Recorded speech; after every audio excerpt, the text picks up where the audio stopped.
Welcome to Manhwa Recaps. Spoilers ahead.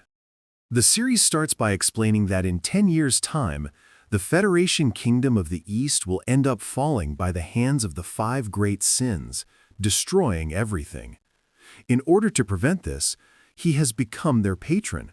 But he low-key didn't expect it to be this much of a big deal. He had been a wage slave working 78 hours a week, and when he possessed a noble in a fantasy world, it was actually a good thing to him.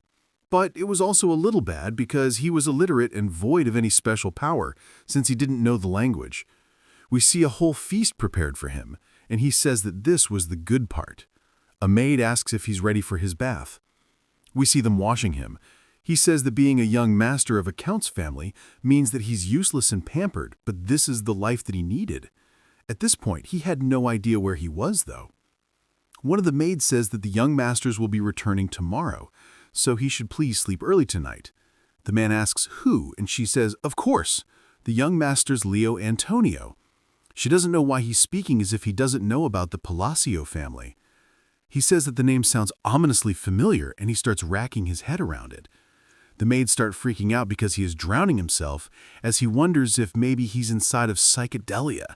It's a turn-based RPG that he used to play the hell out of, and he'd play it whenever he had the time.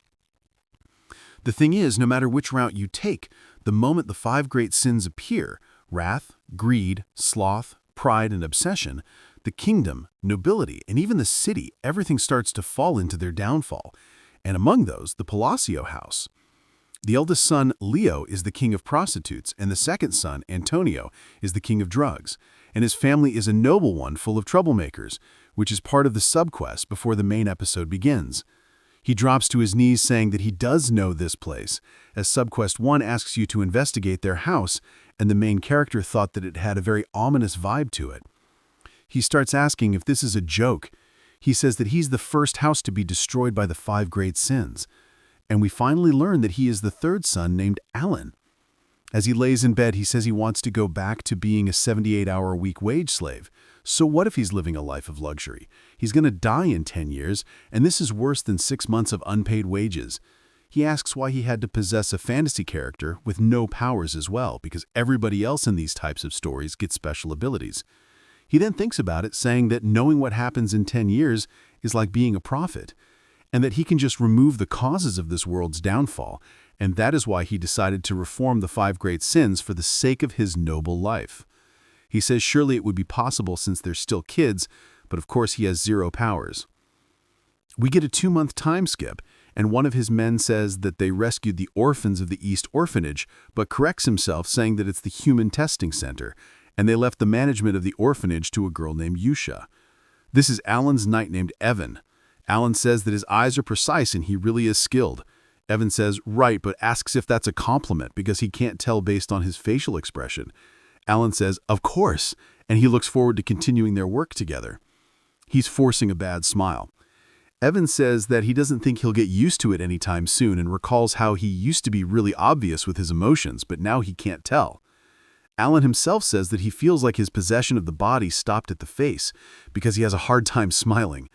Evan thanks him for the praise, and Alan explains that he's a rare character inside the game because he stays honest and loyal, even amidst all the betrayals. He hired him as soon as he found him. Evan says that he mentioned before that this was all to save Yusha, and he can understand why now.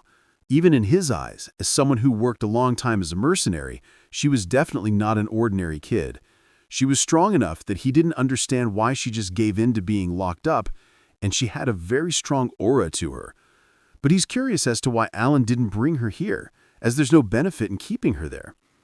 Alan says that he's right, and it may just look like he's neglecting her instead of making use of her, but leaving her like that is part of his plan. Yusha Blutia is a non-human who signs a contract with an otherworldly being for its powers, and will go on to become Wrath of the Five Great Sins, killing hundreds of thousands of people. But she shouldn't become Wrath if she grows up in peace, and that he took care of one landmine, that he'll make up some excuse as to why. He tells Evan that he knows that, it's just not yet time. Evan asks what exactly this means and starts thinking about it. Alan says that he needs to make sure that nobody talks of this and just give them their funds and let it be quiet as well as handing this letter to Yusha. Evan asks if it's important. Alan says he just wants to know how she's doing, and he figured he should reassure her somehow since she's been through a lot. Evan says he'll make sure it gets to her. As he's riding away, Alan says that he doesn't know if that really will reassure her, but it's worth a try. The real purpose of the letter was to put in quotes that he heard dozens of times. There was an archbishop in the game that said that this is a spell that will let one be friendly to non-humans, and it should calm her down. I ain't reading the quote out, but he's pretty much just trying to get the otherworldly being to understand that they're not enemies. But it was too late. As we see her unleash